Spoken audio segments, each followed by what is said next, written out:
So we compared one role with another role, and also we simulated the role. How that privileges can be identified within the navigator for specific role for specific user that we reviewed. Now we'll see how to copy the role and how to modify the same.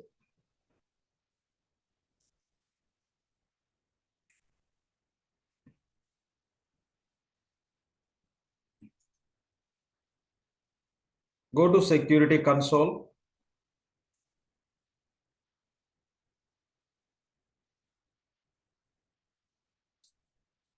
Click on security console task.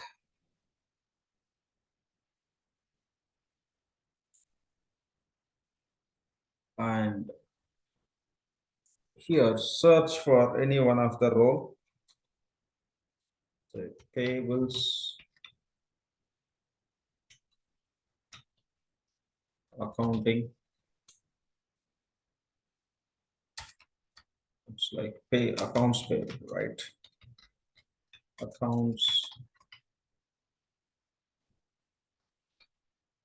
payable.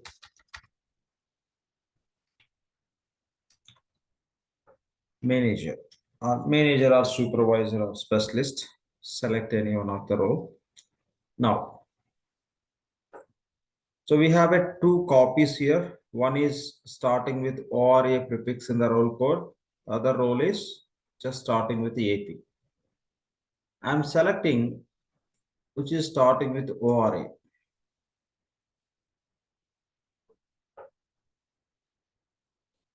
Now here is the role profile, complete information. Now click on actions drop down. And if you want to edit this role, we'll see whether this is allowed us to edit or not. Okay, so this role will allow us to edit or not. We'll check. I'm just selecting action called as edit role. Here is a note, it's a predefined role. If you click on next, you see add function security policy.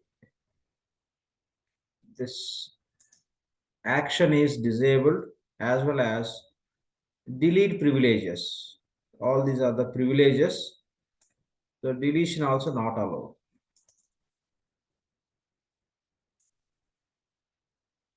Now we'll select different role, accounts payable manager, which is not starting with AP. Okay, it's not starting with ORA, it is starting with AP, accounts payable manager. Select this role. Same process. Go to actions, click on edit role. It is not predefined role. Click on next. So you see here, add functional security policies. Load inherited policies. What are the policies or privileges we have in this role? You can see. Even system will allow you to delete certain privileges. The two roles we are able to see in this instance as a seeded. These two are provided by Oracle, but when you are working, you will see only the first role. In this practice instances, you can see this role, accounts payable manager, where role code starts with AP. Okay. So you can just select relevant privileges which are allowed. System will allow you to delete also. So that's how it works. You can add, okay, you can add what are the additional privileges you want to add. So in case of client instance, you will see only first row. Means this is a Oracle predefined role, seeded. So as per this instance, this also Oracle predefined since it's a test environment. So this is editable. The roles which starts with ORA, those you cannot edit. Now we are not going to edit any seeded role. We are going to copy and do edit. I'm selecting the first role. I'm selecting the first role. Now go to actions. Say copy role. Click on copy role. Copy top role. Copy top role on inherited roles. So top role means accounts payable manager. That is the top role. In this role, if there are any other roles included, means inherited roles inside of the role. So do you want to copy those roles also? If you want to copy the roles which are inside of this accounts payable manager role, you can have role in another role. You can have one role in another role. Within one role, you can have a multiple roles also. So you can choose accordingly. You can proceed with the copy top role. So a copy role. Now, the role is copied, accounts payable manager, and it is adding suffix as a custom. Adding suffix as a custom. So whenever you copy the role, what prefix or suffix or both system has to default that we can set up in the security console. Based on the setup, this custom is populating. We'll see that. So from where system is taking this custom as a suffix. So within the security console, go to administration, and go to tab called as roles. Here it is given as a custom. So whenever you copy the role, so what suffix it should take for the role name, what suffix it should take for role code. If you want to give prefix, you can provide in this field. So whatever you give here, accordingly system will default whenever you copy the role, the same it will take as a suffix or prefix. You may provide both. So here is the default option. Now we'll go back to roles and find out any one of the role.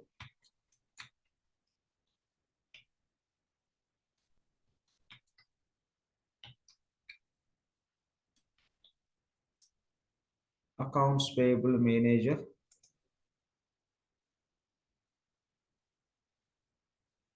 Go to actions, say copy role. Click on copy role.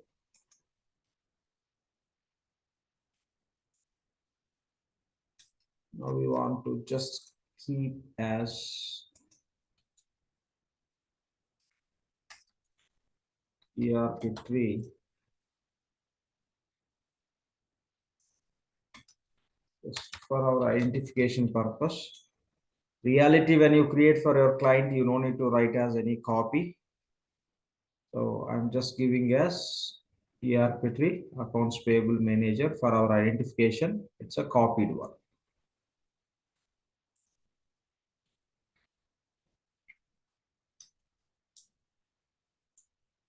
It's a copy of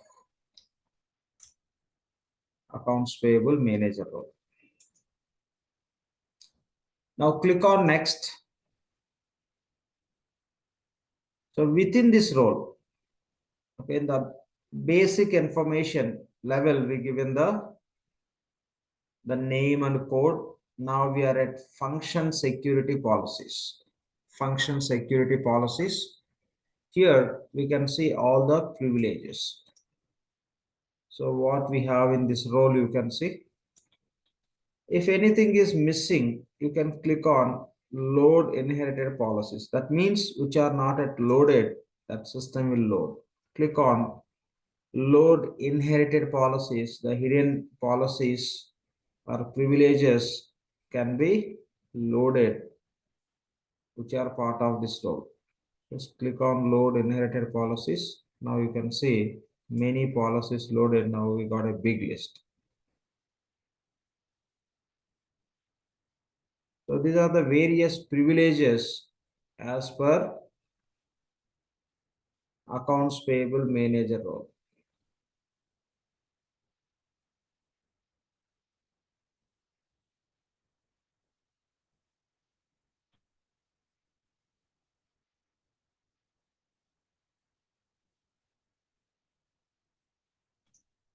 Okay, done.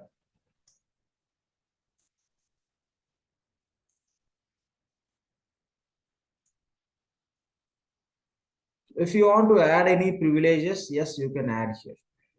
Click on add function security policy. Here you can search for specific job role or duty role or abstract role or on any other privileges. Okay, now we are just accepting all. You can search for any other role or privilege or duty role. I'm searching for payables. I'm searching for one of the duty role, payables invoice creation. You see the title as duty roles. Title is duty roles. Under that, you have payables invoice creation, payables invoice creation, payables invoice creation. But when you look at the role code which is ending with the duty, that you have to select. Rest doesn't work as required. Okay. So these just for OB, Oracle Business Intelligence, for reporting it, CRM, data purpose. So for different purposes they're given. So here is the one which we need. Payables invoice creation. This is the one of the duty role. Within the code, you can see the role is duty role or not. So this is the one we have to select. Now click on add selected privileges. Since it's a duty role, within this you'll have a multiple privileges. You'll have a multiple privileges. This is how you can include one duty role into another job role. Click on add selected privileges. Added. So you can add specific privilege also. So I want to add the privilege as create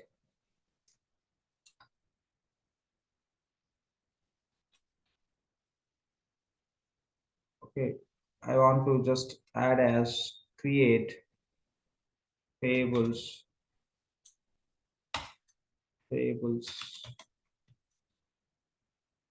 payment. This is one of the privilege. This is one of the privilege.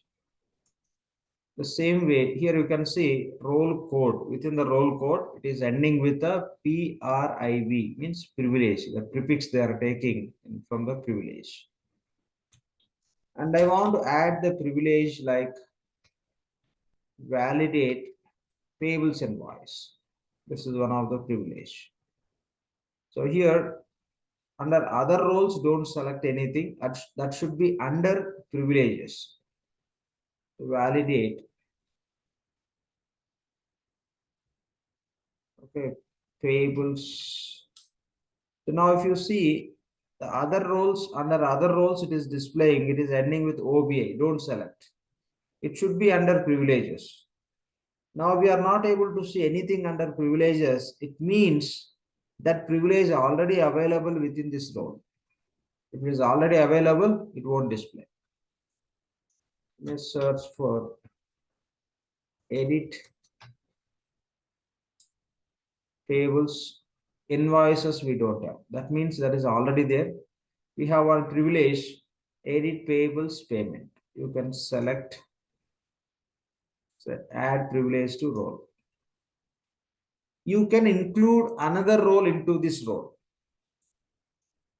Say we want to include specialist role into this role. Accounts payable specialist. If it is job role, it is ending with a job in the role code. If it is a duty role, it is ending with a duty. So I want to include this role into accounts payable manager role, which we copied. Accounts payable specialist. Add selected privileges. All privileges from the accounts payable specialist role are already assigned to ERP3 accounts payable manager copy role. That means whatever the privileges we have in the accounts payable specialist role, those all privileges are already available in accounts payable manager role. So now we no need to add anything. So already the privileges are available. We cannot add again. So create payables invoice. Already this privilege we have. Delete payables invoice. Edit payable invoice. Just we try to add create payables invoice. It was not showing. Reason it is there already. Even edit payables invoice. That privilege also we have. So this is how just you can add if you want to add. Now I want to remove certain privilege from this role. Yes, I can select and click on delete. So yes. So editing table invoice is not possible from this role. We remove that privilege. That's how we can remove. Now click on next. So data security policies. So depending on this role is belongs to which application, accordingly that role need to be mapped to specific data resource. So this all Oracle is providing. You can accept as it is. Mostly we copy the role and we modify. For every role, we no need to add data security policies. We'll add data security policy also when you create the role from the scratch. Now just notice, in fact, these many data resource mapping is not mandatory. Primarily, you have to map to business unit. Since this is a payables application related role, we have to map this role to business unit so that the role can have access to BU. We'll look into that. As of now, we don't need to touch anything since this is a copied role. If you are creating from scratch, how to create data security policy, we have to focus. Now click on next. Just click on next. Now we are at role hierarchy. So at this stage also you can add or remove certain privileges. From here you can add specific privilege or duty role or job role. You can add it. If you want to delete also, yes, you can delete certain privileges or roles. Okay. If you want to delete, you can delete. I want to delete this, just select and delete. Okay. So you can delete or you can add at this stage also. If you want to add one more role, yes, you can add the role here. Just click on. I want to add accounts payable supervisor role. Select add role membership.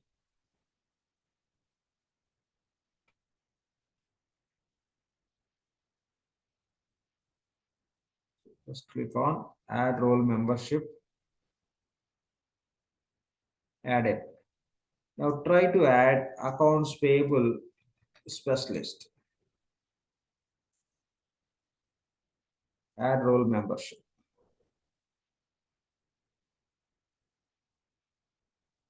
Done. So we are able to add the accounts payable specialist role. But when we try to add from the function security policies, there that is a complete list of privileges system is not allowing us to add since those are available. But at role hierarchy level, even within that role, what are the privileges we have in our current role, still you will be able to add it. So the role hierarchy level, directly you can add additional roles or privileges. Even those are exist in the current role, the custom role what we are creating by copying, still system will allow. Now click on next. There is segregation of duties. It is not for the standard process, that is for GRC, governance, risk and complaints.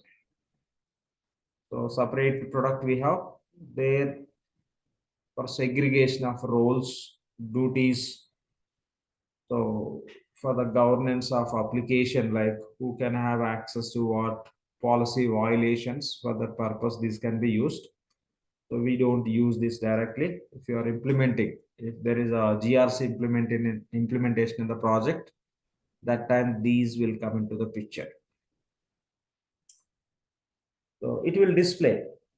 Okay, in this here in this, what privilege is conflicting with which other privilege? As per GRC, governance, risk and complaints, that is a separate offering from Oracle like finance or HCM. So there what we can do is, as per the complaints, if anybody is creating the invoice, the same person is not allowed to create the payment. That could be the policy. Who is creating the invoice, that person is not allowed to create the supplier. Which person is creating the payment, that person is not allowed to create the bank account. This sort of policies you see in the organizations, those all they set up in the GRC application, governance, risk and complaints. So accordingly, if any, as per that policies, if any conflict within this role, that you can see here.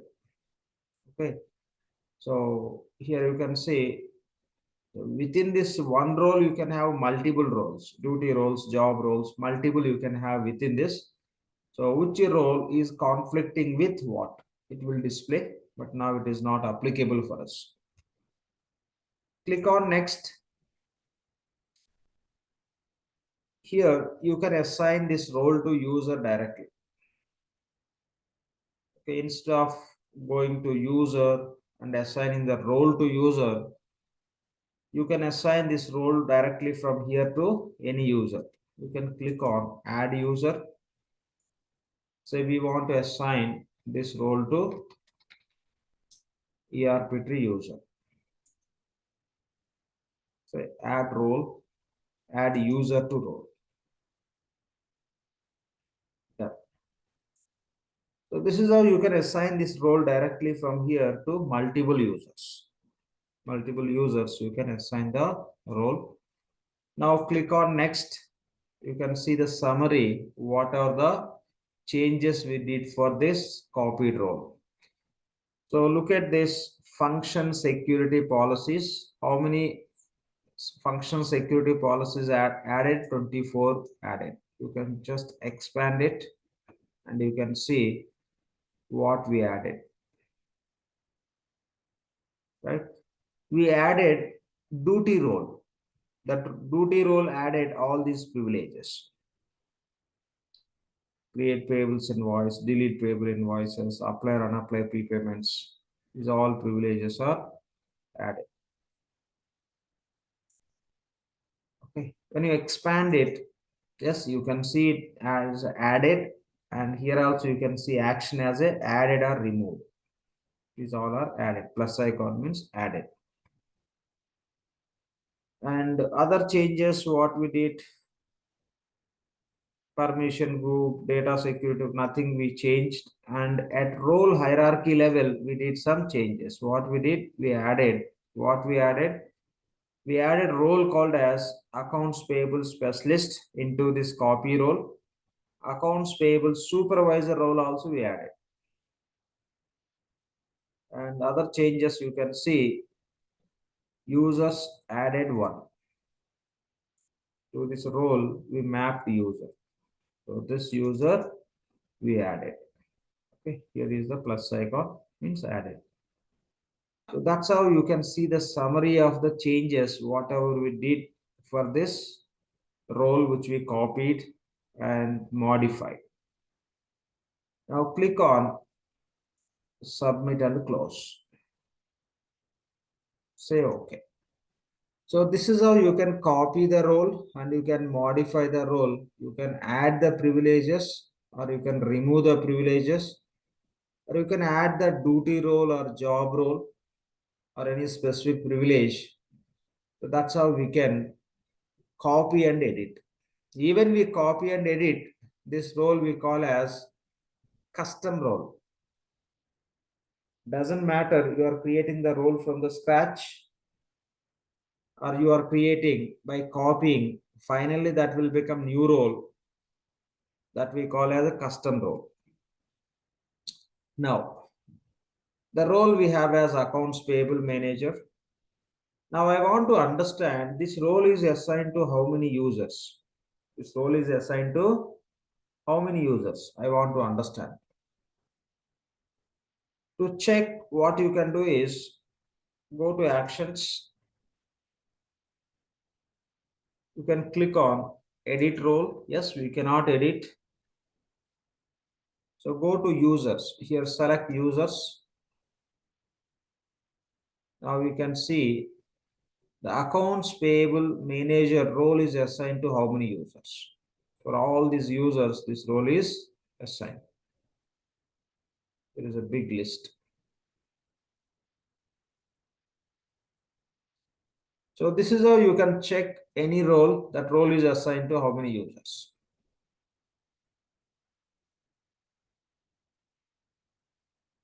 Or else you can ask your technical consultant to create one report which will give the information for which user what roles are assigned, or else for what role is assigned to which user as per your requirement, exactly what fields required, what columns required, what parameters required when you run the report. That's how you can raise a request to technical team to develop the report as per the requirement. It may be requirement from our side as a consultant. It may be requirement from the client side. If any report technical people has to develop.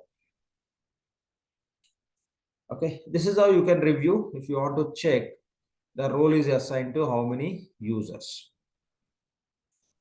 Right. Here you can find out duty role also. Duty role also you can edit. Search for payables, invoice creation or payment creation. Those are the duty roles. Payables,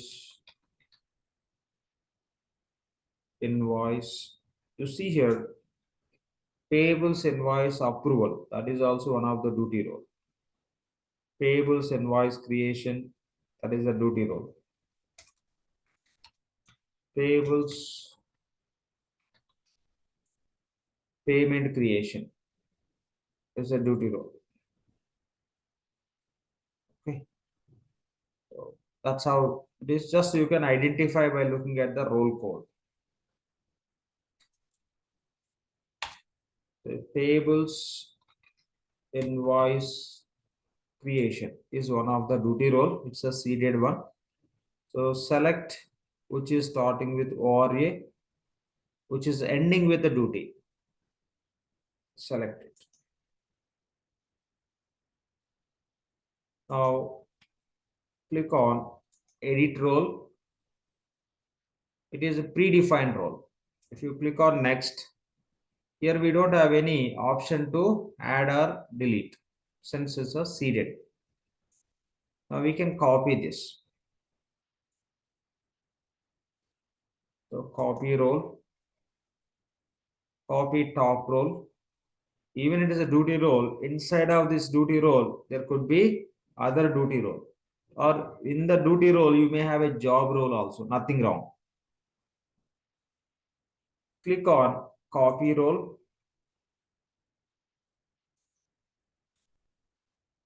We'll say RP3 payables invoice creation.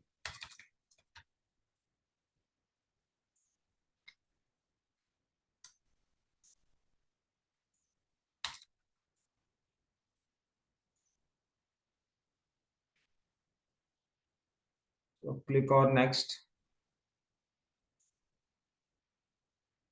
So inside of this payables invoice creation duty role, what are the privileges we have? We can see here directly. So click on load inherited roles, inherited policies. It will display if anything is not being displayed. It's a big list we have. Now, you can modify as per your requirement. So you don't want to allow the user to validate the payable invoice. You want to allow to create, delete, edit, etc. But you don't want to allow user to validate. Same time, you don't want to allow the user to apply or unapply prepayment. That you can remove. That privilege you can remove. So apply or unapply prepayment. We don't want to allow the user to take action. And we don't want to allow the user to validate the payables invoices. Select validate payables invoice, delete. And I want to include few reports. By default, within this role, we don't have any reports access. I want to include few reports into this role. Click on add function security policy. The reports starts with a submit. The report name starts with a submit. Submit.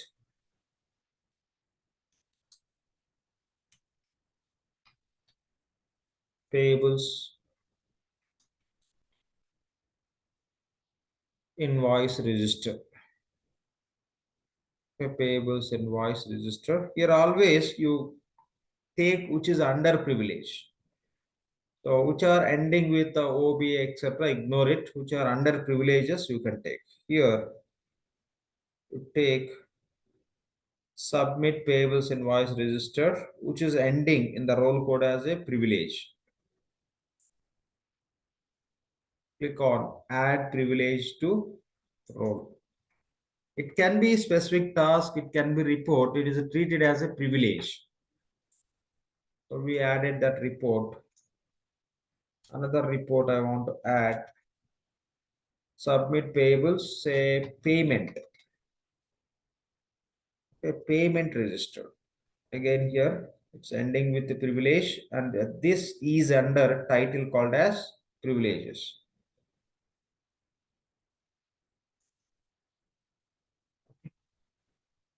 Add it. I want to include validate payables invoice.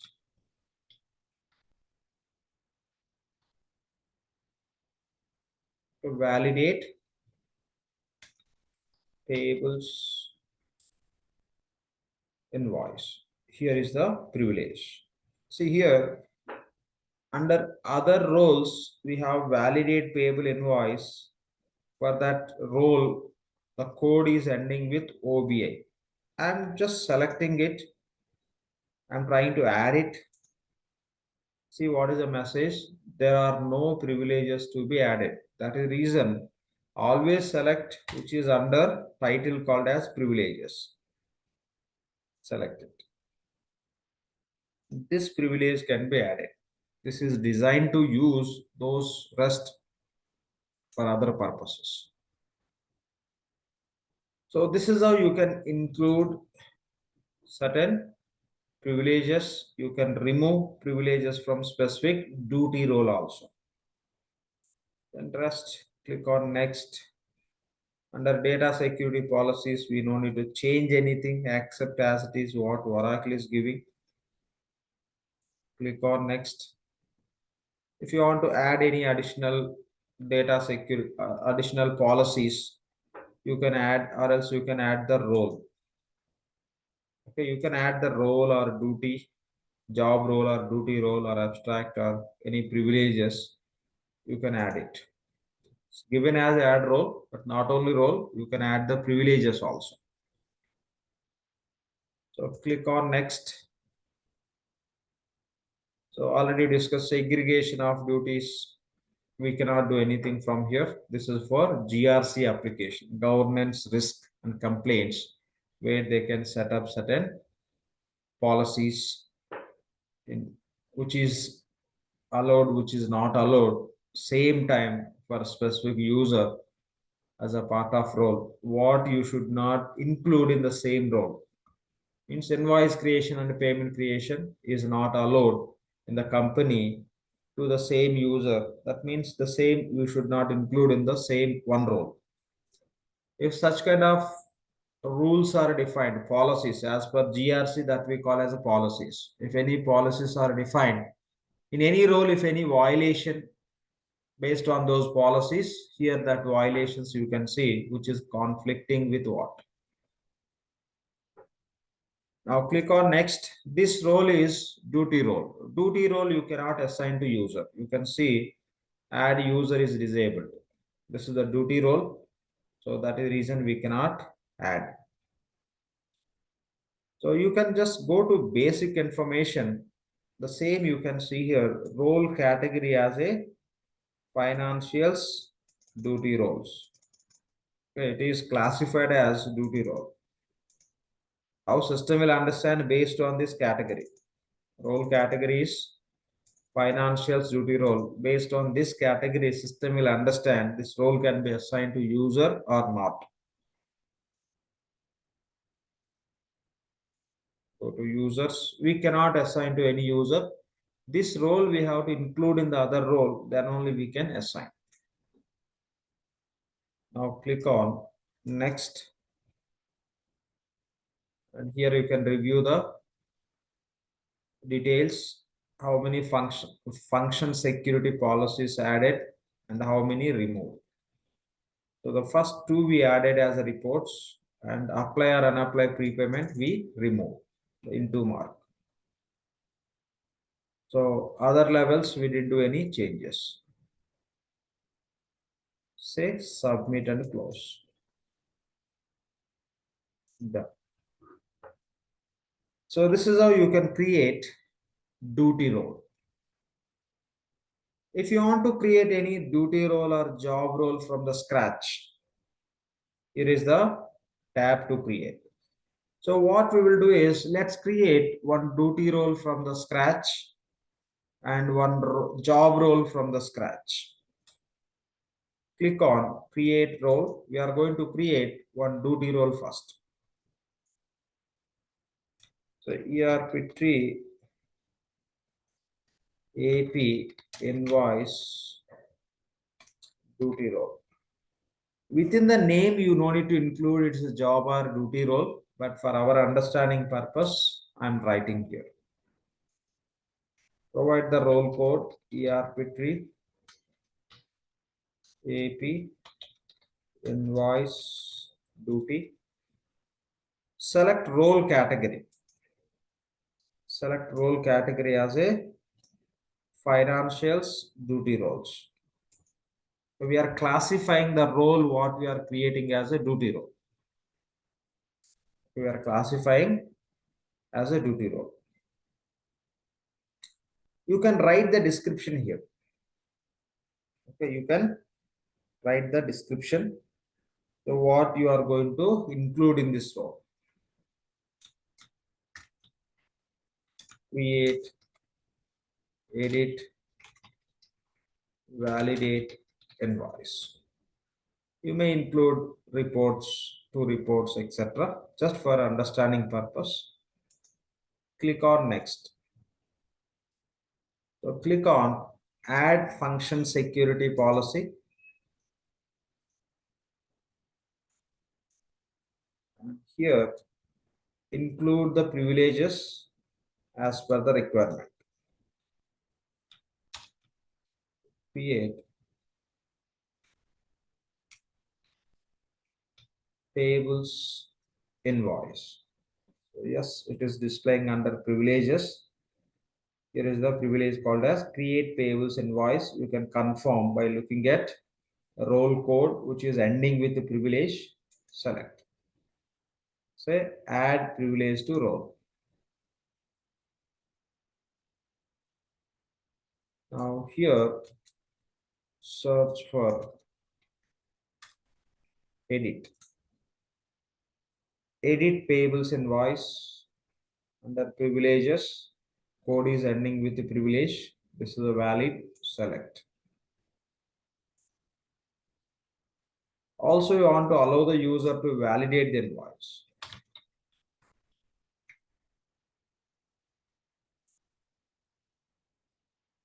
So under privileges, you select the privilege which is ending with the code as privilege. So we want to give access to few reports also. Yes, you can include.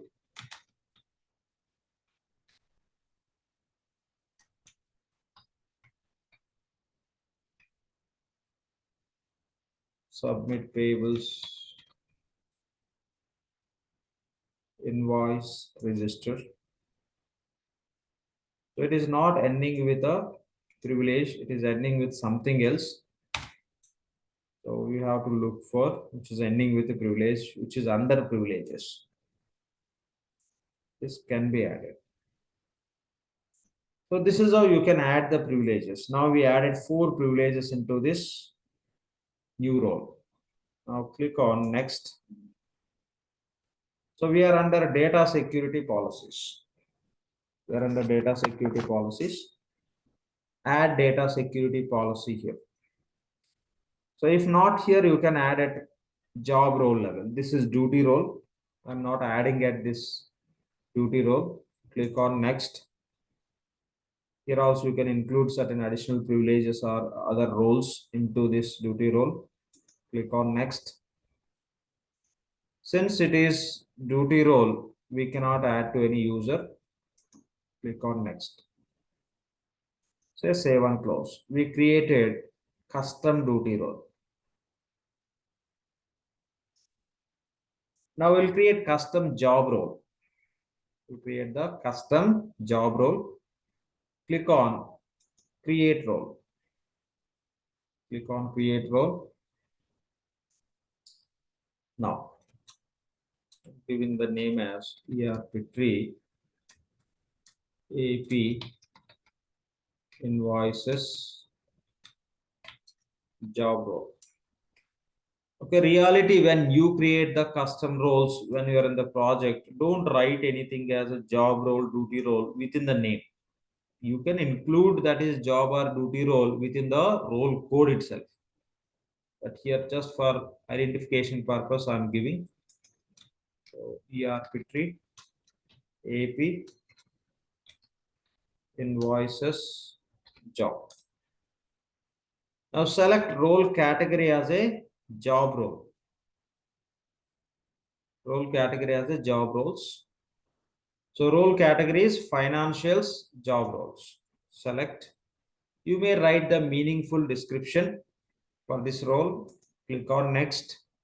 Now, if you want to include duty role into this, whatever the privileges we have in the duty role, those will be copied into this job role. Those will be copied into this job role, or else directly you can include the privileges into this. See, I want to copy the privileges from the duty role. Click on add function security policies. Search for the duty role which we created. We have a 2 duty roles. One is copied one, other one we created from the scratch. So this is the one. ERP3 AP invoice duty role. So within this, we have 4 privileges. The 4 privileges system will copy from this duty role to our job role. Select. Say add selected privileges. So in selected duty role, we have these 4 privileges. Those are added. Okay, those are added. Now, here we have role hierarchy. The role hierarchy, go to add roles, search for ERP tree, the duty role, add it. See here directly you can add it. Complete role itself you can add it. Okay, I'm just removing.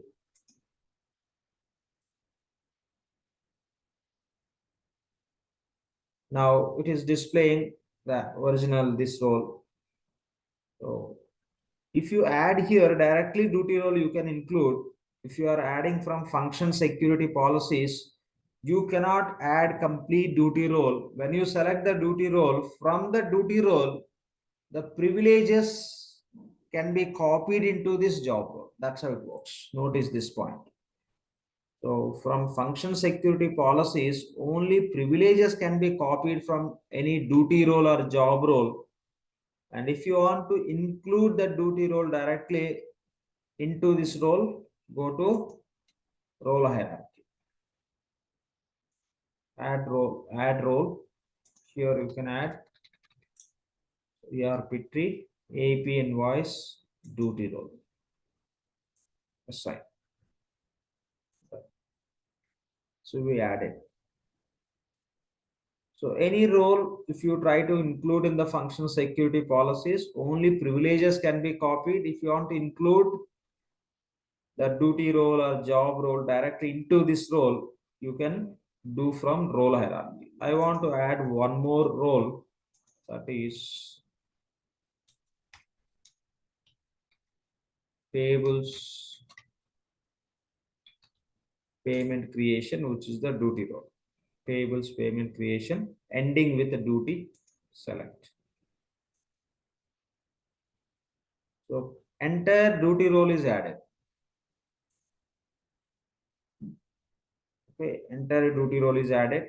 Now I'll go to function security policies. I'll click on load inherited policies. Now see, so from the second row, payables payment creation. From this duty role, it is displaying what are the privileges we have. Create payables payment, right? So these are displaying from the other duty role, which is available in the role hierarchy. So notice this point. So if I try to add anything from here, only privileges can be copied. If you want to add the roles, you add from the role hierarchy. Only you want to copy the privileges, you copy from here. Copy from functional security policies. From the role, privileges can be copied. So now I'll go to role hierarchy. I'll remove payables payment creation duty role. Now within this duty role, we have only 4 privileges. The same you can see. Even if you click on load inherited, okay, so what is displaying? The same, like create, edit, validate. Okay, here twice these are displaying. I think just we added multiple times. Okay, no. So see, these 4, okay, these 4 are coming from role hierarchy what we given. Remaining 4, okay, these just we added. Here we added those 4, and here we have a role hierarchy level. We have this duty role. Again, from this duty role, go to function security policies. Yes. If you click on load inherited policies, again from there it is copied.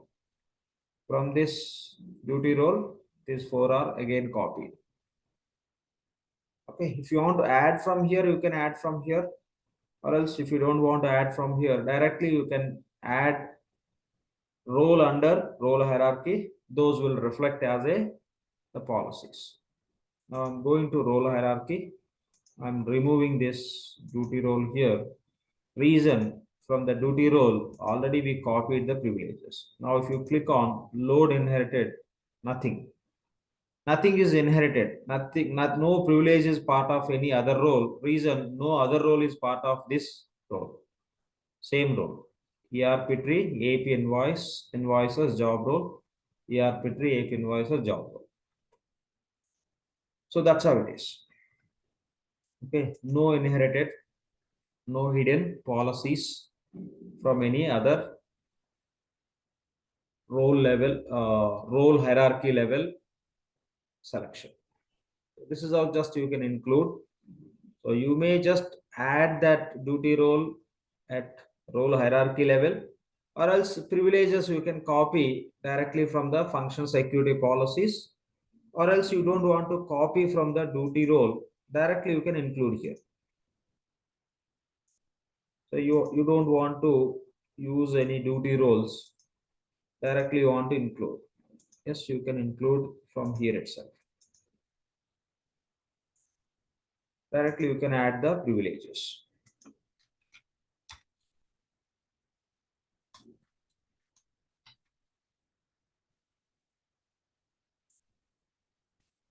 Create payables invoice. Validate payables invoice.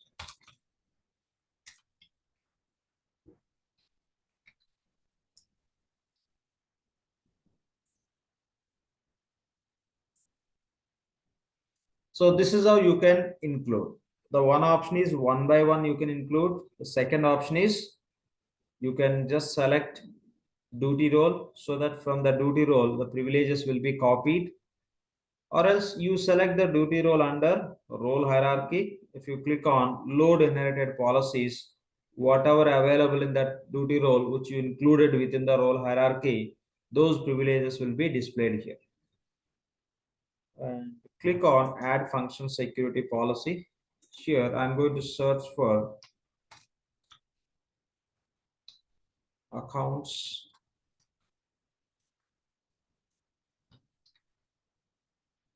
payable specialist.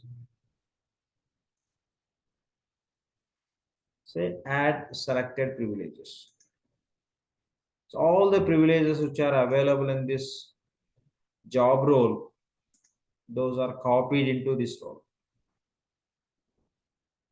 Okay, the privileges copied. So that's how we can include privileges directly, or else you can copy the privileges from the job role or duty role, or you can include the job or duty roles at role hierarchy. So whatever you have within those job or duty roles, those will reflect here as a privileges. Now click on next, and we are at data security policies. So since we are creating the role from the scratch, so we have to add the data security policy. Click on create data security policy. So this role is belongs to payables application. So we have to map this role to BU. The reality, you no need to create all this from the scratch. You copy any one of the Oracle provided seeded role, and you remove the privileges or role hierarchy level, whatever the roles are there. So that role will become empty role with data security policies. Keep the data security policies as it is and remove all the role hierarchies. Check any privileges are still reflecting in the role, and then you can use it. You don't need to create the data security policy. We'll just look into that. What I'm talking, we'll just look, check in the system. So now we are creating from scratch. So policy name I'm giving as BU access. So this role need access to BU. Reason, this role stands at BU level since it is belongs to payables application. So data resource select as a business unit. Click on search. Okay, click on search and search for business unit. So database resource name, business unit. the first value, the business unit. Select the first value. Say OK. Means we are telling to the system, this role works with the business unit. Okay, this role need BU access, BU connection. And here we have a data set. So this is a job role. We have to specify whether all BUs, whether this role can access to all the BUs or specific BUs or only one BU. ERP3 AP invoices job role. This role can have access to one and only BU or multiple BUs as per the given access, or else any BU, specific, only one, or selected BUs, or all the BUs. That specification we have to give at this data security policy level. Now, so data set. You want to give access to this role. What are the BUs you are going to assign? So in that case, or else you want to allow this role to have access to all the BUs. Then select all values. This role can have access to all the BUs. So that is the one option. The second option is, if you want to allow this role to have access to only specific BU, select value called as select by key. That means here you have to give BU ID. This role can have access to which BU directly you can specify here. So you have to provide the BU ID. How to find the BU ID?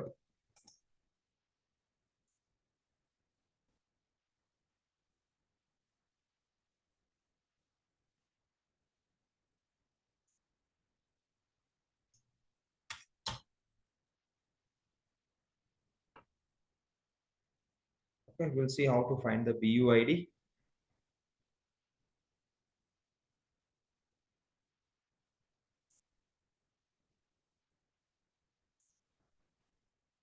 Go to setup and maintenance. Search for manage business unit.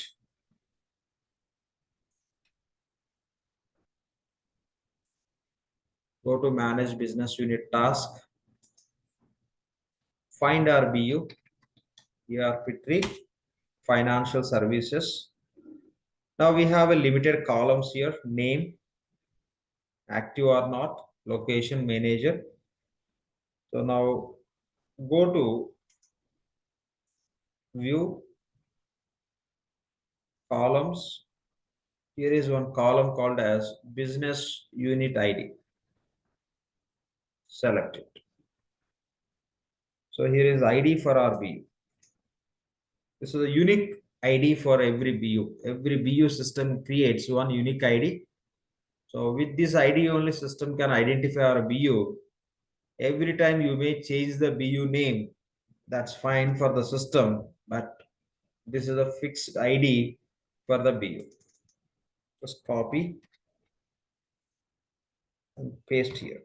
That means we are telling to the system, this role can have access to only this BU. We are hard coding the mapping. So that's how you can select. So reality, we don't use all values and select by key. We use select by instance set. It means how many BUs you assign to this role, only those BUs this role should access. That is the reality, how we need. So I want to give access to 2 BUs to this role. If I assign 2 BUs to this role can have access to only 2 BUs. So based on given access, this role should be able to have access to BUs. So accordingly, we have to select the condition name. So data set select as a select by instance set, and we are going to specify the condition name. Click on drop down, you select this condition. Access the business units which they are authorized. How those are authorized? If you assign, so only that BU system can access through this role. Okay, role is allowed to the BUs, which BUs are assigned to that role. Means simple point is which are authorized BUs. Authorized means which BUs you are assigning to the role, those are authorized. So that's what you have to understand. Select this condition name. Okay, select this condition name. Now here select relevant action. Select relevant action. So payables related, and again invoices related role we are creating. Select relevant. It's a mandatory how to select any relevant action, but real privileges we have inside of the role. Real privileges we have inside of the role. So here you can select any one of the relevant privilege, but don't think what you select based on that the role will have a privilege. No, what role can consist that already we specified. This is just for additional level of specification to specify the relevance. So manage payables invoices. Okay, this role allows payment related privileges. You included payment related also, that's fine. Like you given payables invoices, it's a payables. Any one of the action, relevant action is mandatory. Yes, we given. Now say okay. So this is how we have to add the function security policies. Click on next. Not functional security policies, these are data security policies. Okay, functional security policies already we have seen. So this is how we have to add the data security policies. To this role can connect to which data. Here data means whether BU or primary ledger.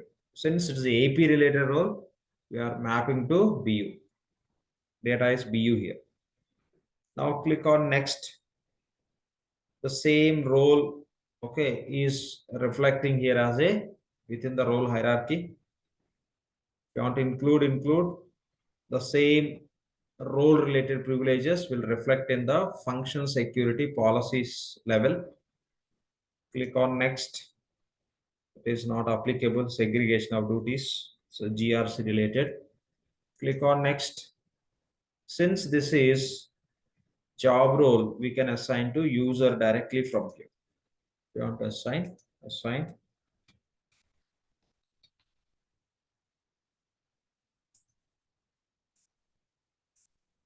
to user. Click on next, and you can see all the developments we did for this role. So we added 8, removed nothing, and added one data security policy that is related to BU, and the user assignments only one. So save and close.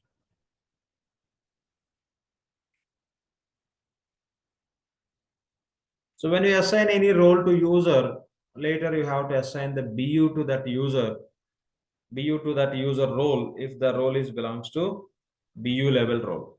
Now this is a BU level role. As per standard process, we assign the role to user. It could be seeded or custom role. Then we assign the BU to that role. We'll run the synchronization process. That's how we can complete the activity. So what I was talking about is instead of creating the data security policies and all, you can just make it very simple. You want to create the custom roles. what you can do is you can go to any one of the role, seeded role, accounts, table, supervisor. Select this role.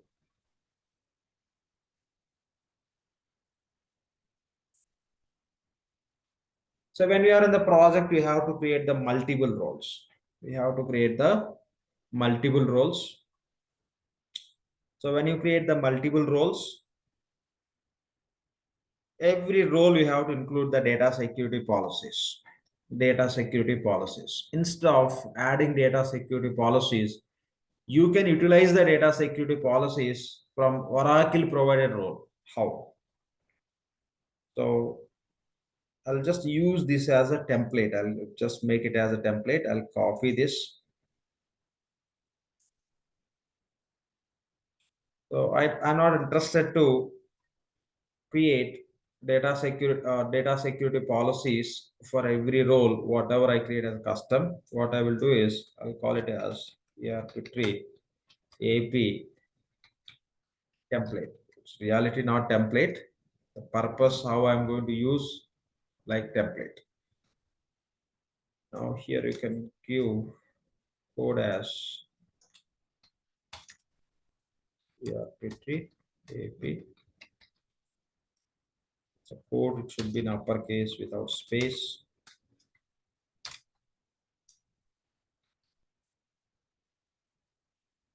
Click on next, next, next.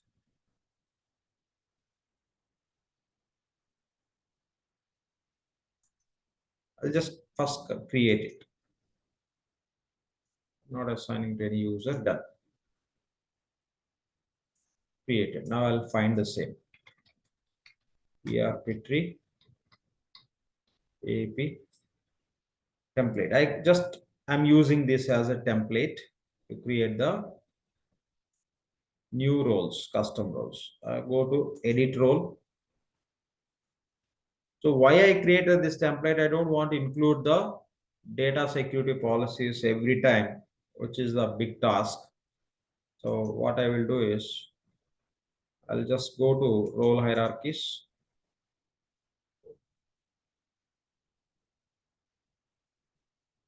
Go to role hierarchies. From role hierarchies, I'll remove all the roles which are added. Okay. So one time, okay, I'll remove all this.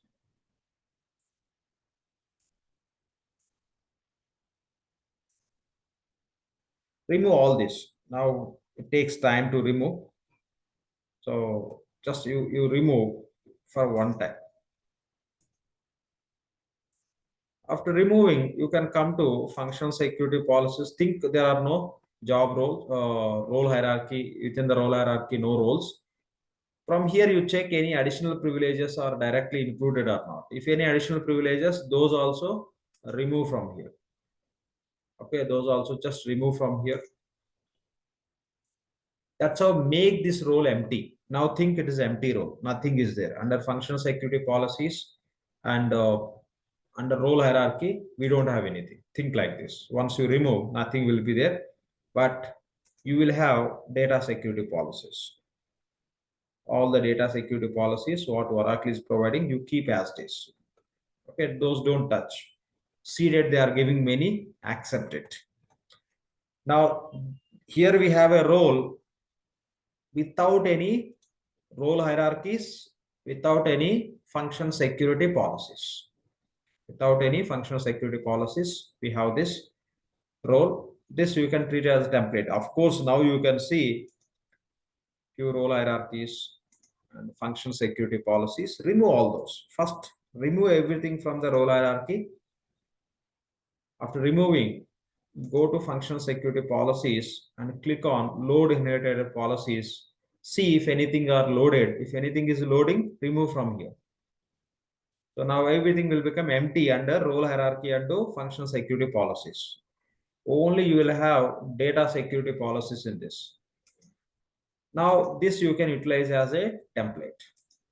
Now within this role, only data security policies we have. Now I want to create one custom role. What I will do is, in this role, other than data security policies, we don't have anything. Whenever we create the new role, I don't want to add any data security policies. That is reason, since I'm calling it as a template, I will copy this. Copy this, say copy role. Now give the name how you need. ERP tree, AAP invoices.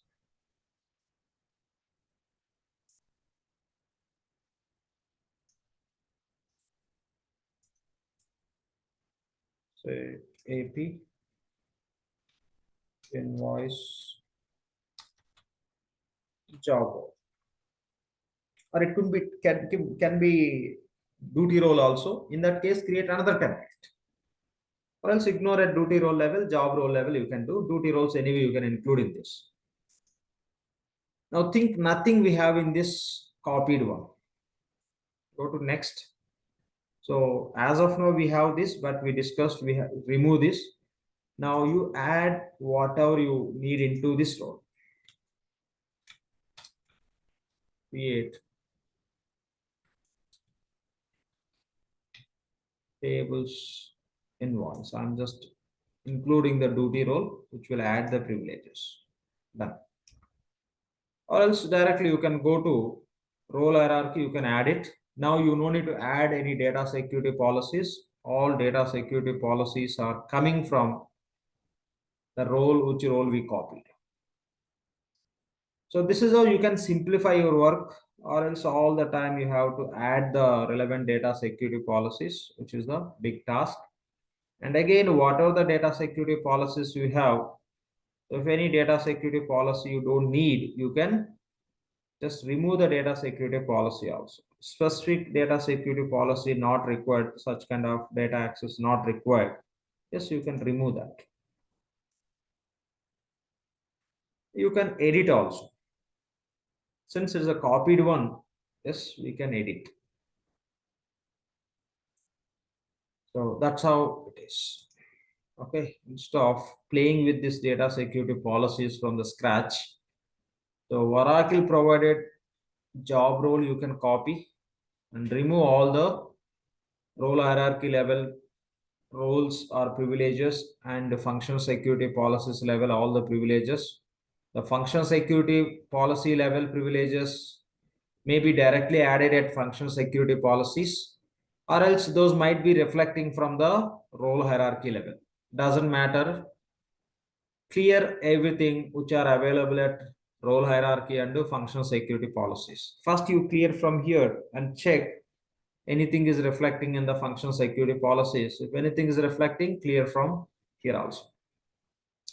So once that is done, you are left with data security policies in that role. Then that use as a template. You copy it and name it how you require, and include role hierarchies or function security policies into the copied one.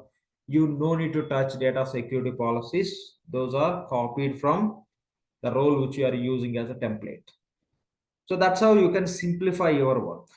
Okay, that's how you can simplify your work. You no need to play with the data security policies all the time. If you want to edit, you can edit. If you want to remove certain data security policies, yes, you can do that. So that's how it works. Okay, so these are the points we have to understand when we talk about role customization. So we have seen comparing the roles, simulating the roles, how to copy and edit the role. And also we have seen how to create the role from the scratch. We have seen how to create the duty role as well as job role. And for custom roles creation, you can just adapt that approach as creating one template kind of role. Okay, for AP you can create one, ER you create one, GL you create one. So that's how you can create a separate template kind of roles you may use, or else you may start creating from the scratch. It all depends how you want to do. This template can save your time. It's not template, just we are calling as template since we are going to reuse again and again. And if you want to see all the roles which are available in this environment, you can go to the analytics. Go to analytics. Okay, go to analytics. Here you can see all the roles which are available in this instance. Okay, all the roles which are available in this instance. You can see all the roles. Say here, just go to finance related roles.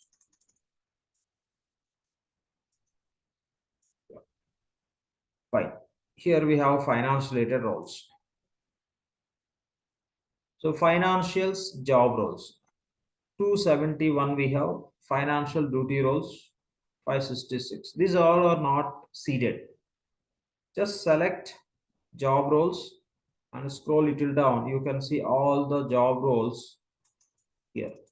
First you select and scroll little down. You can see the same. These are the roles which are copied and custom. A big list for entire finance. Receivables related roles.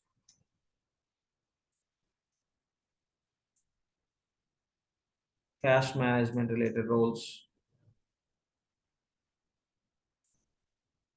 Expense application related roles. Okay, different roles.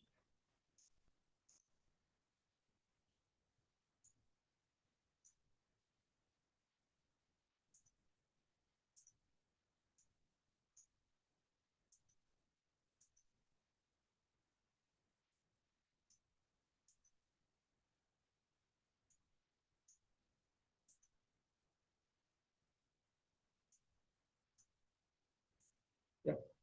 So this is how you can just look into the roles. Okay, those are available under analytics. Within the security console, the analytics you can see. Another point, user categories. When you create the user, okay, when you create the users, say add user account. So here is the user category. System is taking value as a default. The default is provided by Oracle. So based on this user category, the fields will open and it will just set which field is mandatory and what is the password policy and all. Now see here, I'm giving first name as A, second name as a B. Now automatically system is taking username as A.B. How it is taking, that rule is written within the user category called as default. Okay, within the user category called as default, the rule is written. So user name system has to take the combination of first name and last name. That's how it is available in the user category. So when we set the password, okay, when you set the password, here is the password policy. Click on this I. Just place the cursor, yes. So it is saying it's a simple password policy, at least 8 characters, one number. How it is saying? That is defined within the user category. So user category level only that is defined. So user name creation or password policy. So everything is set at user category level. So let's create new category, or you can just, this is a category you can, this is a seeded one what Oracle is providing. Let's create the new category. Go to user categories, cancel it. Go to user categories and click on create.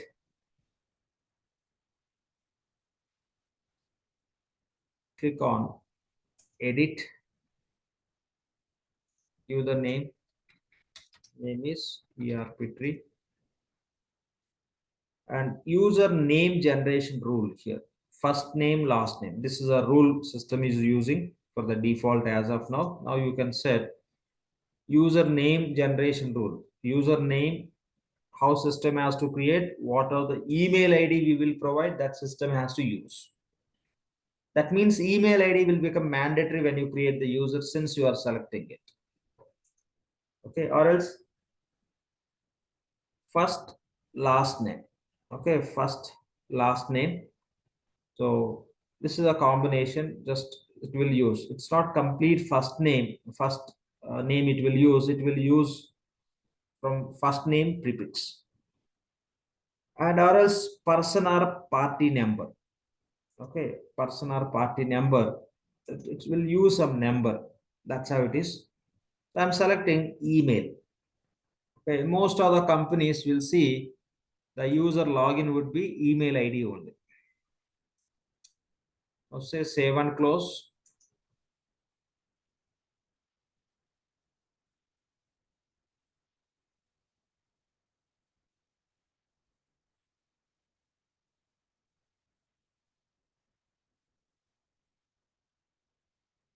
Just click on save and close. Okay. Now user category name is ERP3. Now here go to password policy. Go to password policy and click on edit. So you can set the password complexity by default simple. Simple means minimum 8 characters, minimum 1 digit. Here you can select complex. Complex means minimum 8 characters, minimum 1 letter in uppercase, minimum 1 digit. Still you can make as very complex. So minimum 8 characters, 1 uppercase, 1 digit, and minimum 1 special character. Or you can create as you want, complex. You can specify minimum how many characters. Okay, minimum how many characters you need, that you can specify, and minimum letters in uppercase, lowercase, minimum numbers, digits, and how many special characters you need is all you can specify. So that's how it is. You can specify again days before password expiry. Okay, days before password expiry warning, when system has to notify the users. So before how many days the password is going to expire. So this all you can set.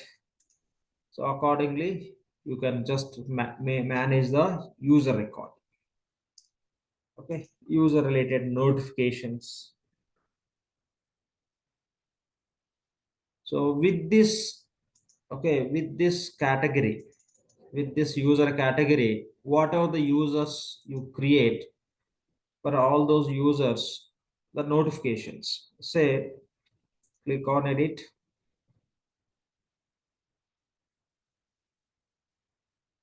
Here you can disable the notifications so that no notifications will go to those users who are part of this ERP3 user category. Okay, here we have a various notifications for different purposes. These all notifications will not trigger for that user if it is enabled at user category level. Maybe you may have a 2-3 categories in the organization. In that case, for few user categories, no notifications should trigger depending on the events what they are performing, wherever notifications are applicable. If you disable, no notifications will go to those users category. So category level we are talking. Okay, ERP3 user category. This category of users, with this category, what are the users you create, no notifications will go if you disable it. Okay. So that's how it is. This two-factor authentication and all that the technical people just they will take care of it how they need. Again, they will map to the single sign-on that they will take care. Okay. So here you can see like, so when you are going to log in to this instance, so what should be applicable? You must make at least one selected, just how the notification should go, etc. Like email and SMS authentication, one-time PIN delivery. Again, further they have to do some technical work accordingly to work. So this is how just you can define the user category. Now let's create one user with a category whatever we created. Add user account. So select the one what we created ERP tree. So when you select ERP tree, email ID is becoming mandatory because we've given the rule as username is email ID only. If you go with the default, email ID field is not mandatory. In the default, the user name creation rule is first name and last name. But in case of this user category is ERP tree, so email ID is mandatory.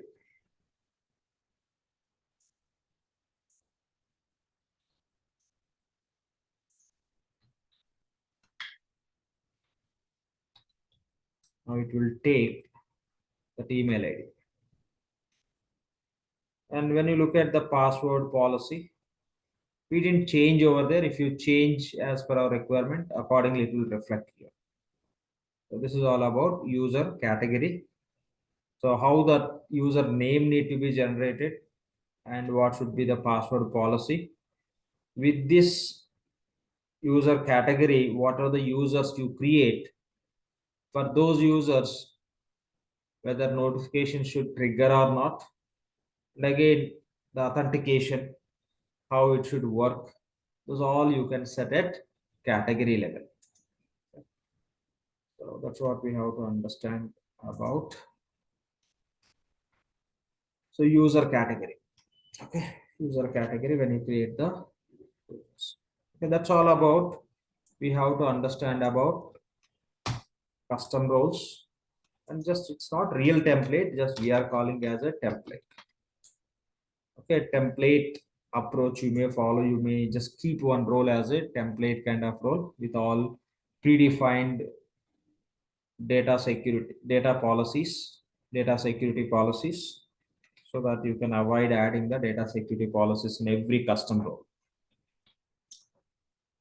So also discussed user category.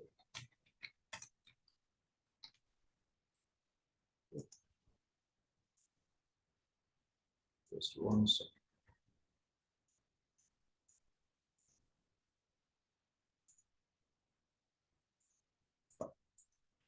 Okay, it's all about user name creation rule, password policy, and notifications and authentication related, and expiry, password expiry specifications, and all you can set up. Those all you can define at user category level. Yeah. So what is next here?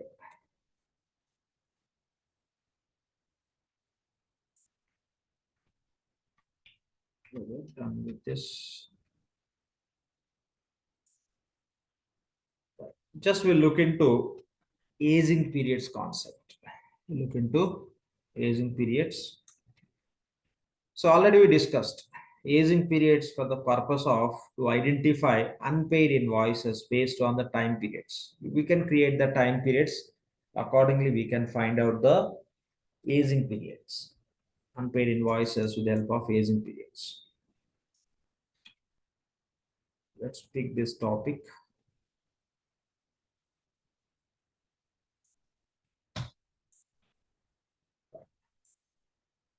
So if you want to find out unpaid invoices based on the aging periods, first we have to create aging periods. Create aging periods.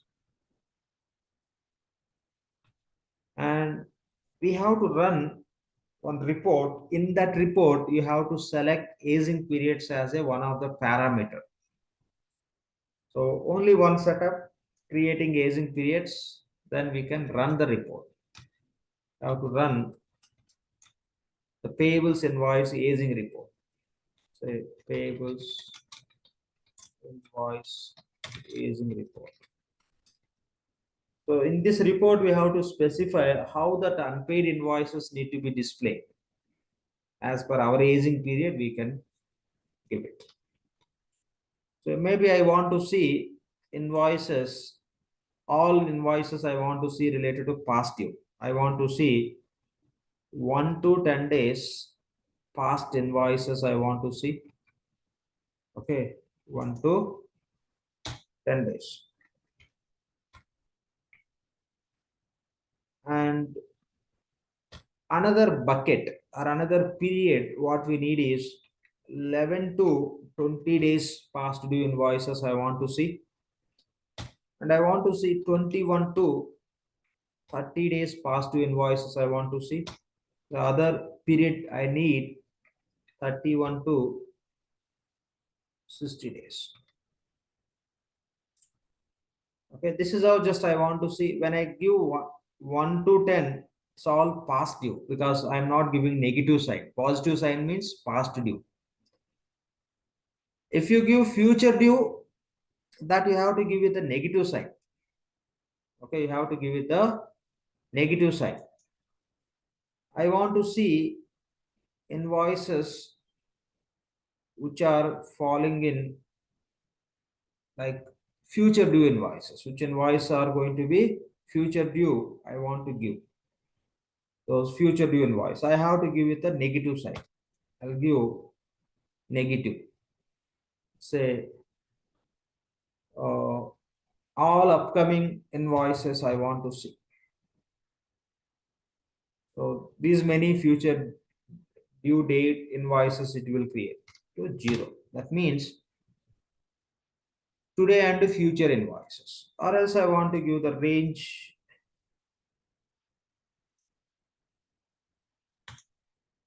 10 to 0. Means from today to till the date. If I want to see only the invoices which are falling under due, this is the range I'll give 0 to 0 means today, which invoice are falling under due, those I can give as a 0. So this is how we have to specify. If you want to know the past due, positive sign. Future invoices, if you want to know future due invoices, give negative sign. And current invoice, you can give 0. That's how we have to create the aging periods in the system. We'll see in the system so that we can understand. So first we have to create the aging periods. The next step is we need to run the report so that we can see the data as per the aging periods. Go to instance. So search for the task called as aging periods.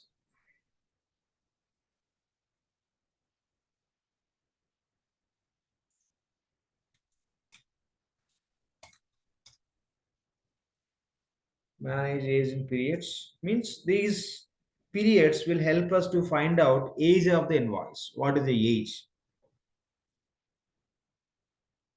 So these two are predefined. Okay, these two are predefined aging periods. You can click on just for review purpose. Standard monthly. You see how those are created.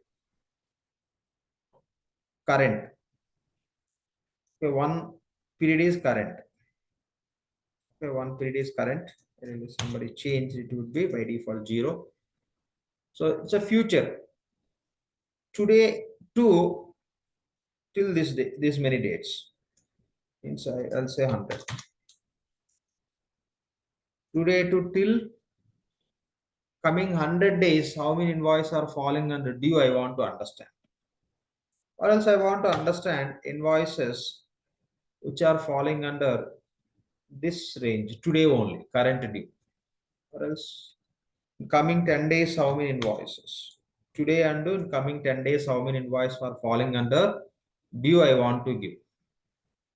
Okay, or else I want to find out the invoices in coming 5 to 10 days, how many invoices need to be paid. This is the future. Now it is not current. Okay. in coming 10 to 5 days, 10 to 5 days, 5 to 10 days, right? 5 to 10 days. In coming 5 to 10 days, how many invoices are going to fall under due, that we want to understand. Or else in coming 31 days to 60 days, how many invoices are going to be, these are like past due. So already in 31 to 60 days back, how many invoices we have to pay, you can find by giving this range. Okay, give positive sign to identify the past due, give negative sign to identify the future due, give 0 to find out current due invoices. That's how you can create the periods. Here you can see 4 periods. Okay, based on this, minus 10 to minus 5 means 5 to 10 days. In coming 5 to 10 days, how many invoices are going to fall under due? Those are future dues. These all are past due. Total 4 periods. So this is how just you can create. You can just look into this another monthly aging periods. So 0 to 30. So this is how it is. So we can create as per our requirement. Just click on create icon. Say ERP tree. Click on plus icon. You can just give the name in the meaningful way. Say like every 10 days. Okay, we are going to give 10 days bucketing. I'll say here 1 to 10 days. I'll write this name as a 1 to 10 past due. So whatever you write here, this will be printed in the report as a column name. This will be printed as a column name. You can give some second name also, second column name, but not required. So if you give here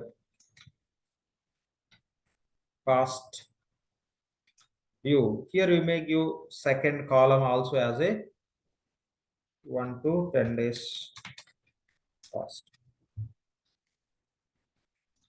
Or else 1 to 10 you can give. Here you can give past due. The past due is 1 to 10.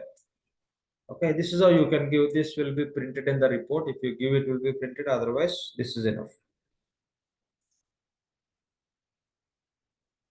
So another column we need to identify how many invoices are already falling under past due of 11 to 20 days.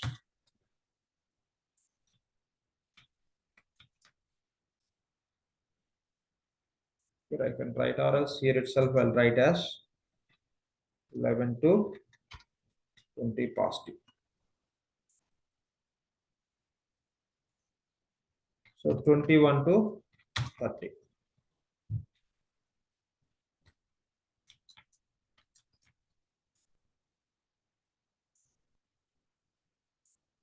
So another column I'll create for past. I want to understand in coming 100 days from today, how many invoices are falling under due. So current and future up to 100. Not taking. Let's say F100. So this is how you can create the aging buckets, or you can call as periods. You can call as buckets also. We are creating 4 buckets. Accordingly, system will segregate outstanding invoices for past and future and current also. Now say save and close. So this aging period we can use when we run the report. When we run the report, we can use it. We'll go and run the report. Go to scheduled processes, which is under tools.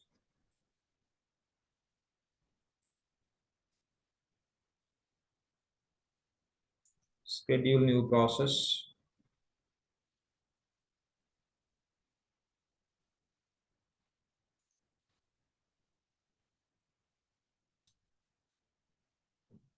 The job name, nothing but report name. Search for aging.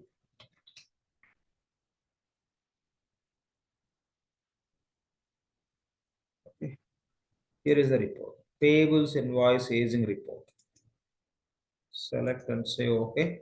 So what this report will do, it will list out unpaid invoices according to aging periods, which we are going to specify as a parameter. Okay. So payables invoice aging report will list out unpaid invoices. Those unpaid may be current or past or future unpaid. Doesn't matter. So that you can specify within the aging periods what you want to see exactly. Only you want to see future due, you can just bucket them like so how you want, how many days ranges you can give with the negative side. Say okay and select our business unit.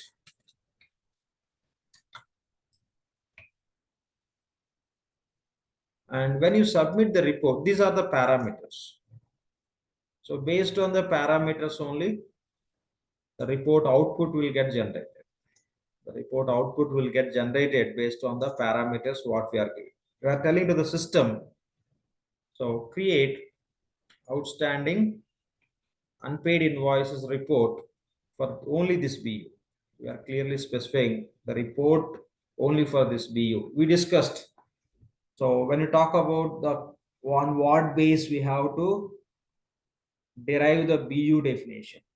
Business unit what base, because the controls works at BU level we discuss nothing but common options, invoice options, payment options, and also we have seen distribution sets also we created at BU level.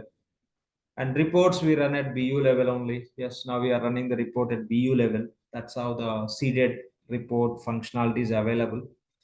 So for which BU we want to run.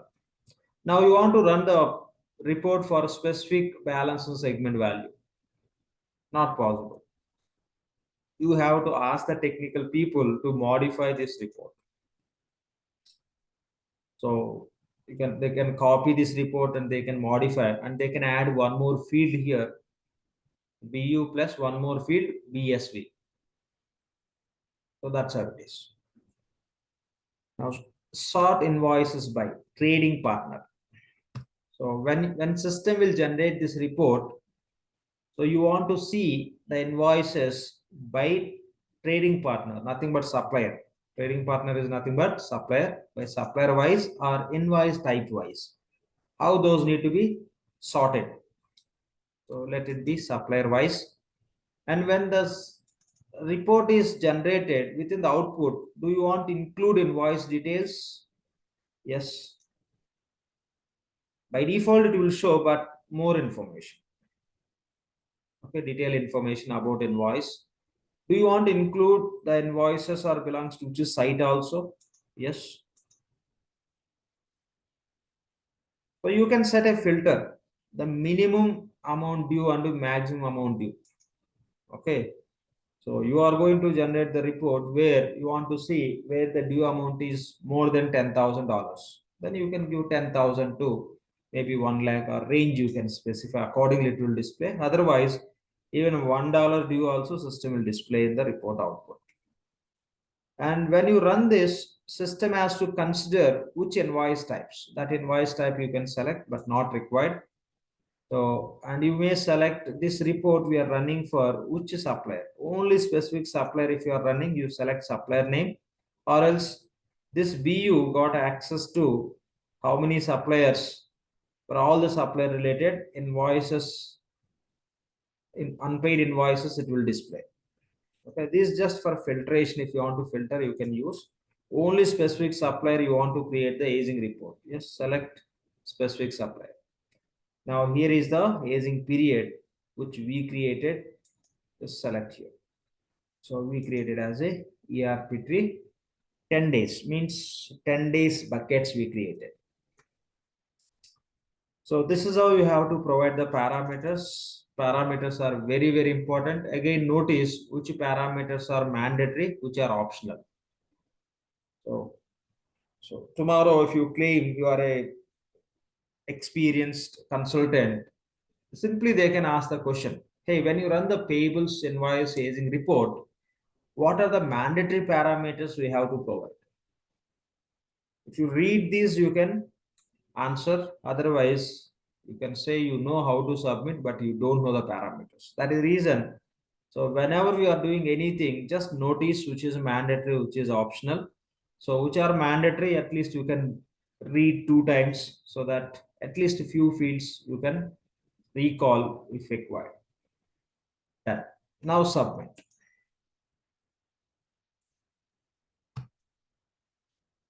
Refresh.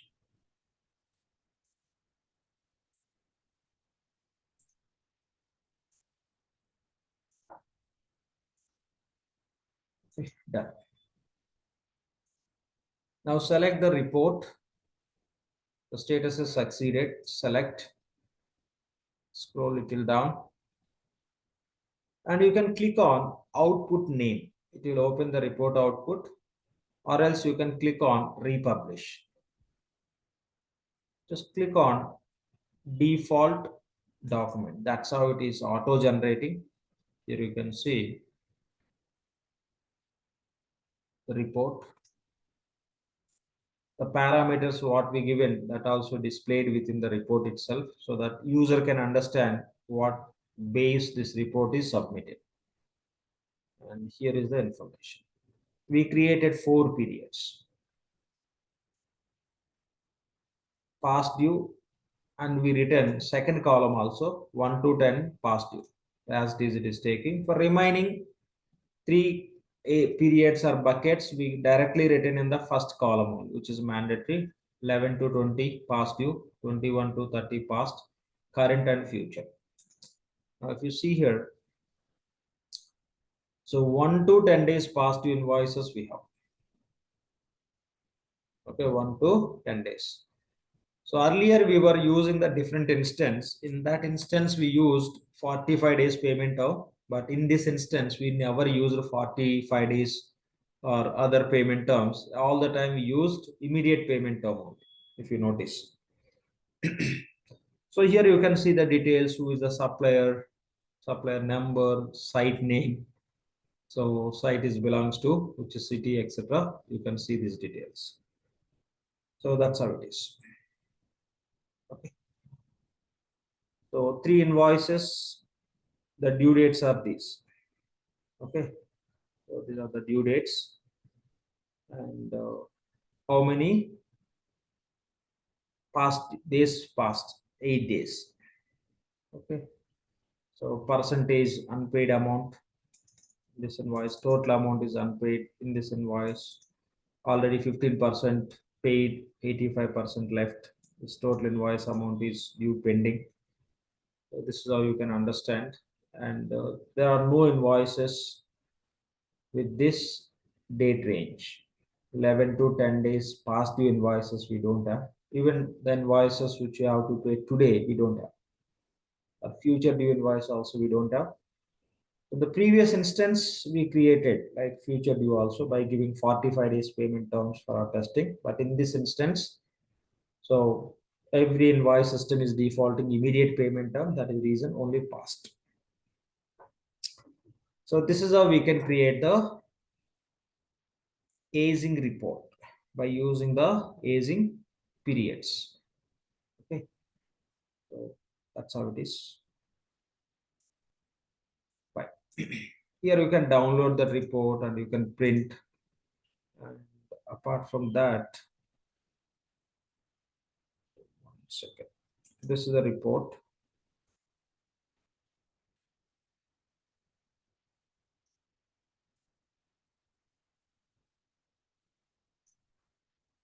Refresh this page.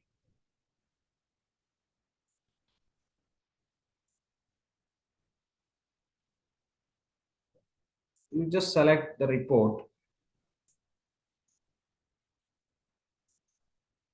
Just 1 second, it is taking time. Select this report. Okay, instead of clicking on this, you can click on republish. You can click on republish.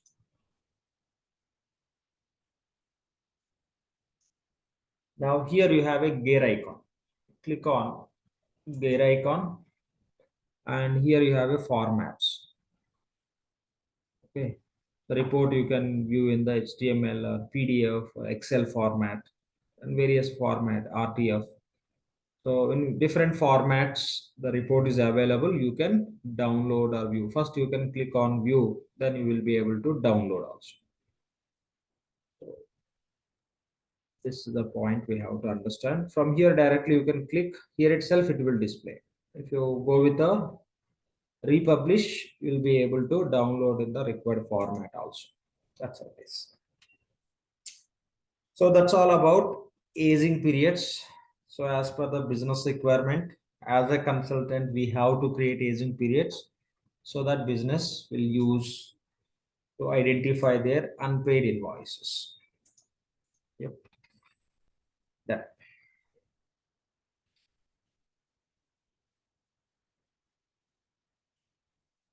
So we just completed aging periods. The purpose of aging periods to find out unpaid invoices, past or current or future. Past means give the period range in the positive sign. Future means giving the negative sign. Current means it's just provide the zero. So that's all about aging periods concept. Now we are done with custom roles and aging periods. Now, any questions from your side, you can unmute and ask. I'm going to allow. Yes. Any questions from anyone, please?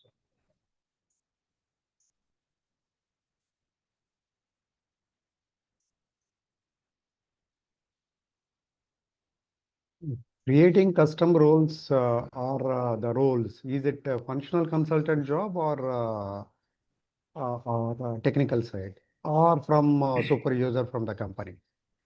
Yeah. So here, 2 points we have to understand. The most of the projects, we need to create the custom roles as a if we are working as a finance functional consultant. In most of the projects, we need to create. There is no other option. In some companies, I'm talking about not projects, company point of view. Some companies, what they do is to create any custom roles, they'll have a separate consultant as a security consultant. This practice you can see only in few companies. Most of the companies, in all the project, the functional resource should take care of these activities. If you are a finance functional, yes, you need to create all custom roles. If you are SCM functional, yes, you should create all the SCM related custom roles. Most of the companies, this sort of practice you see, who is the functional consultant? That consultant itself should create the custom roles as per the client requirement. In few companies, they'll have a dedicated consultant who will take care of security aspects. The custom roles creation can be done by separate consultant. That you will see in very few companies you can come across. In most of the company, as a functional finance consultant, we have to create. So this is as a part of implementation. As a part of implementation, this is how it works. Once implementation is done, if you have a separate consultant to look after this security, yes, that consultant only will create. Say we only created custom roles as a part of implementation. If you are in the support project, as a part of ongoing process, sometimes the roles need to be modified or new roles may be required. Yes, the finance functional consultant should take care. Ideally, as a part of ongoing process, as a part of maintenance activities, as a part of support, once implementation is done, support should be taken care. So that time, from the client side, there'll be sort of administration team. Mostly they will focus on users creation. Any new user need to be created, they will create. In some projects, they may ask us to create. In many companies, the client will take the control on the user creation process once implementation done. And rare cases, if somebody is comfortable in terms of creating the custom roles from client side, they will create. For that, you have to provide sort of training to the client specific set of team members if they are planning to create the custom roles. They ask us, please help us how to create the custom roles so that we can handle the custom roles creation in the future also. If they ask, we have to do it. Or else nicely you can say it is a consultant skill set. It is not a business skill set. It is a consultant skill set. Anytime you need custom roles, the consultant will create who are in the support project. That's how you can tell them. Accordingly they can accept or they may say no, we want to expertise in the custom role creation activity, you please help us. It all depends, but most of the cases we are responsible. It could be implementation or support, any custom role required we need to create. Only in few companies they have a practice that is applicable for all their projects, where administration, here administration means users, user roles, user provisioning, for which user which roles need to be assigned, for which user what roles you require, accordingly any custom roles need to be created or not. This all can be handled by separate consultant called as security consultant, that you can see in the few companies. Most of the companies we are whole and soul to do all these activities what we are learning in our classes. Got it? Thank you, sir. Got it. Yeah, thanks. Any other questions, please?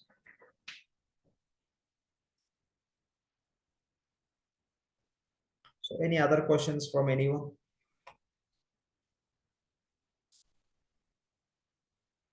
No questions on today's session. Any questions from the previous classes while you are practicing?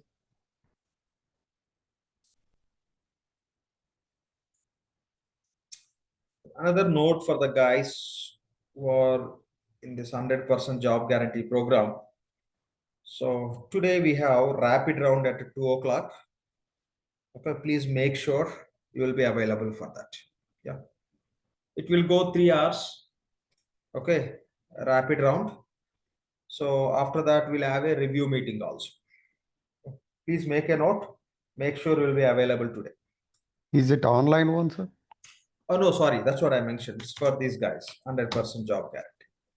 I'm in that program, but I'm from Chennai. Oh, no issues. When you are here, you will be part of the team. That time you can attend.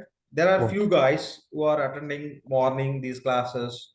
After this class, they are coming to office. So for those guys, I'm just giving the note. If you are just, I think you initially 2 to 3 months, you are just learning from your location. Later you will be coming to floor, right? Yeah, that's right. That's right. Exactly. Yeah. For you, it is not applicable. The guys who are attending morning classes, who are coming to the floor by 10 o'clock or 11 o'clock, for these guys, it is applicable. Yeah, you can ignore it. Fine. Yeah. So 2 o'clock, we have a rapid round. It goes around 2 to 3 hours. And after that, we'll have a review meeting. Again, that would be around 2 hours. So make sure you won't miss. Those are very important, very, very important. Okay, done.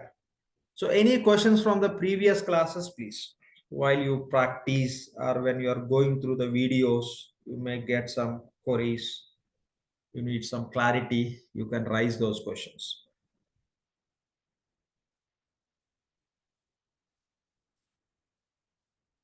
But just one thing, it is not like a warning, the fact you are learning only 25%.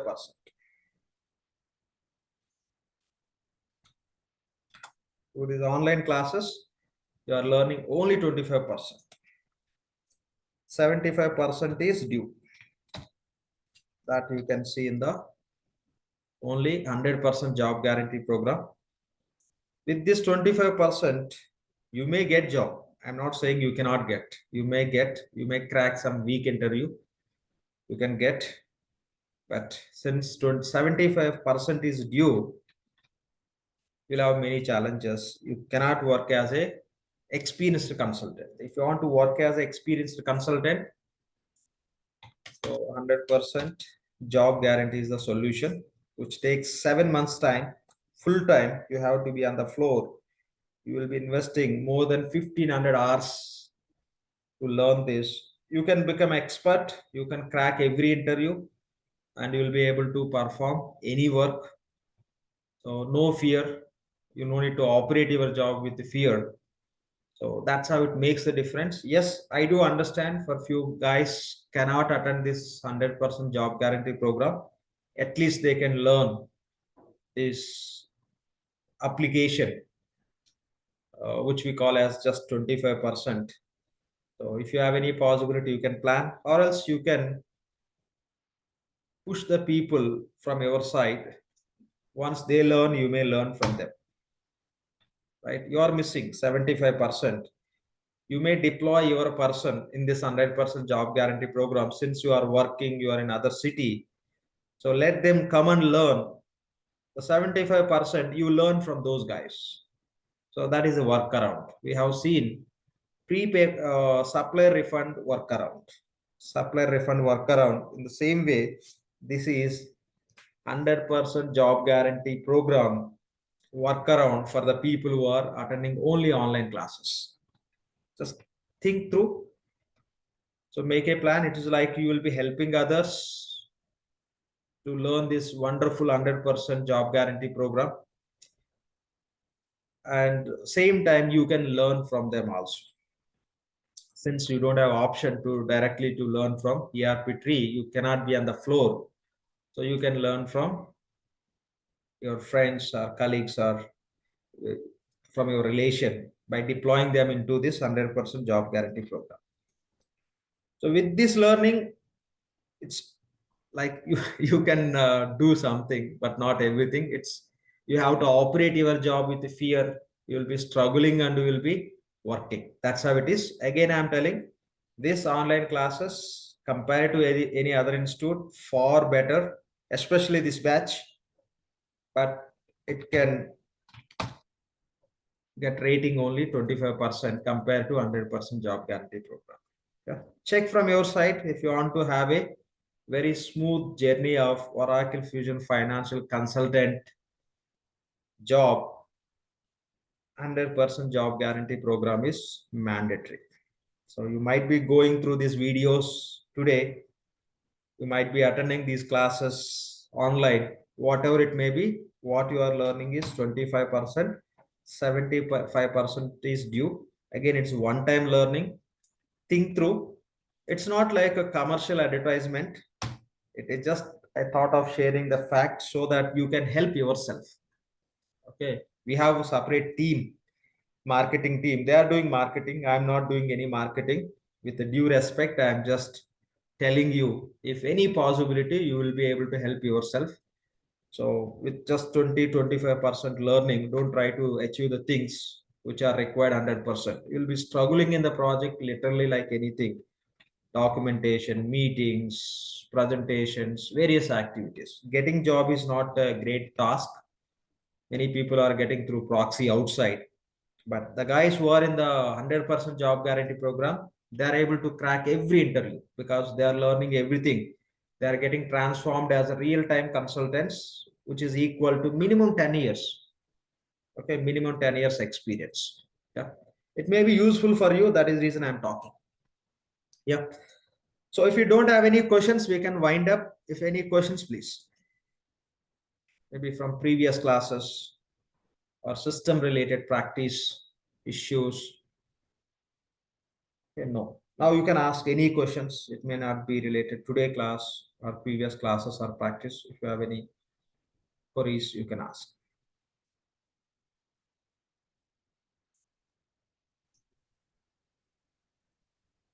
Okay. I got one of the interview question. Yes. How the AP and AR is to interact each other? Yeah, you will come to know that why, when it will interact when we are working on receivables, Yes, sir. right? Another question is how you are going to close the year-end period. Yeah, you will Year learn end. that. It's not a year-end period. Year end. Year-end. Okay. Yes. Year end or period? Year-end, sir. Yeah. Year end, ideally you'll close after closing all the sub-ledger applications. That's what my answer was yesterday. Hmm. So since I have a little bit of ERP background, Hmm. so So raise your that to voice. them. It went low. So since I have experience in ERP, that's Hmm. what the answer I said. Once we close the subledger modules, then Hmm. we have an adjustment. Before that, what I said is we have an adjustment period called as the 13th month. There we used to post adjustment entries, that is the accrual and all. Once we posted the entries, once we generated the trial balance, once we are okay with that, then we are going to close the subledger modules. Once we close the subledger modules, then we are going to close the year-end process. That's what I said to. No, year-end process not. See, that is as a part of process only that we do. We just complete subledgers, we'll transfer the data to GL, we do the reconciliations, all the activities we do. We just pass some provisional entries which are applicable in the end of that financial year. Then we have program to run. So Yeah, what it that's will right. do is, one second. So we have to run that income statement the program. So what it will do, it will see like what are the revenue related balances, expense, it will see, and it will reflect. And before, when you do this, you have to open the next year first period. Okay, it's not like you do all those things by keeping as closed. First, you have to open the next year first period. Then you have to do these activities of running that program. Or else, even when you open the next year first period, also automatically system will reflect the balances. But if you want to have a entry also for that, you will run that program. That's it. Thank you. Yeah, that's how it works. So, any other questions from anyone?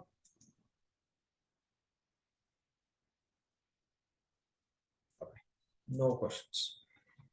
So that's all for today. We'll catch up tomorrow, same time. Thank you all.